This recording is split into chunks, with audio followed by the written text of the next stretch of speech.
Ni kaburi la mwanaume anayefahamika kwa jina la Victor Masi aliyekuwa na ulemavu wa ngozi, likiwa limefukuliwa na watu wasiojulikana na mifupa ya mguu wake mmoja kuchukuliwa, ikiwa ni zaidi ya miaka 15 imepita tangu mwanaume huyo azikwe kwenye eneo la makazi yake yaliyopo katika kata ya Kindi, wilaya ya Moshi, mkoani Kilimanjaro. Mashuhuda wa tukio hilo wameshtushwa na kitendo hicho na kuomba vyombo vya usalama mkoani humo kufanya uchunguzi upesi na wahusika wa tukio hilo wakamatwe ili kukomesha matukio ya namna hiyo.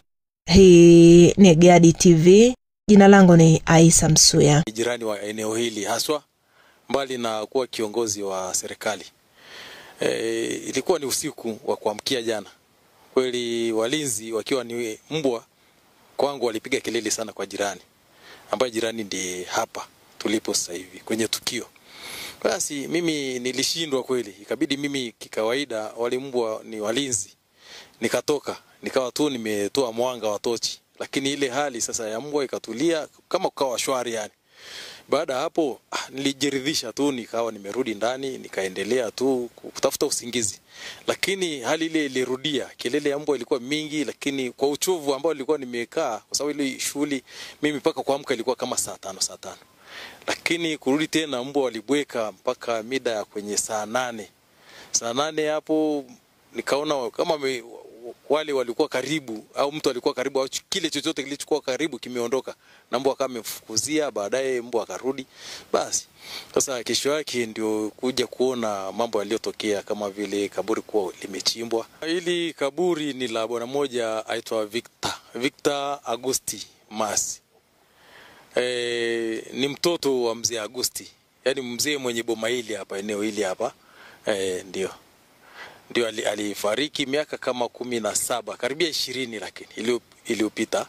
Ndio alizikwa maeneo ya makaburi. Kama unavyoona ile eneo hapa ni la makaburi. Kuna kaburi zaidi ya 5 hapa nafikiri. Alikuwa ni kijana mkubwa, lakini alikuwa na tatizo ile wanasema ulemavu wa ngozi. Ndio, alikuwa na ulemavu wa ngozi, na baadaye akawa alikuja kufariki akiwa kijana tuseme. Basi ndio akawa amezikwa kwenye kaburi hili hapa ambalo unaona kwamba limechimbwa. Wito wangu ni kwamba ni kukemea vitendo kama hivi. Na hata kitendo kama hiki kilichofanyika hapa, basi watakao kuwa wamekisikia, kama wana uwezo wao wa kukifuatilia kwa uchunguzi ili kisikaendelea, kwa sababu kitaendelea hapa watu wakiwa sasa wako kwenye makaburi, huenda wataisha. Makaburi yataisha, kwa sababu utaambiwa labda ukishafukua mara moja uweze kurudia tena kiungo. Sasa makaburi yakiisha yenye matatizo ya watu walio na matatizo kama haya, sasa wataingia huko, watatafuta wale watu sasa, watu ambao ni watu wazima au ni watu walio hai. Naomba tu serikali tuifuatilie tu hili, kwa sababu sio jambo lizuri.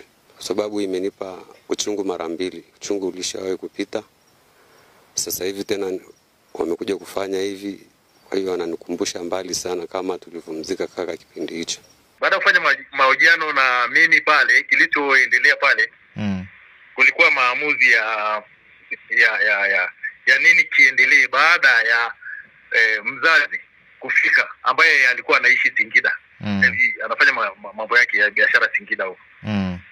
Sasa kwa bahati nzuri alifika juzi kwa mkia jana.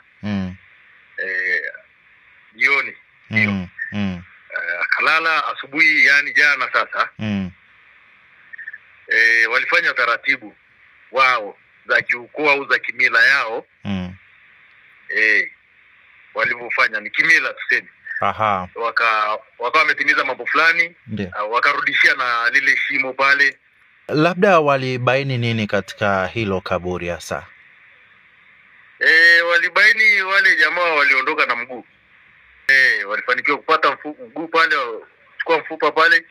Na hiyo imekuja kudhibitishwa, kwa sababu sisi hatukudhibitisha, kwa sababu walioingia pale ni wale wachimbaji. Alafu sasa mtu mwingine ambaye anatakiwa kuingia, labda aliyemzika mtu wenye mamlaka na marehemu, kwa sababu ndio walimlea, wakamuguza hospitali, wakamchukua marehemu wao, wakaja wakamzika. Sasa amefukuliwa, kwa hiyo inatakiwa waangalie kweli amefukuliwa.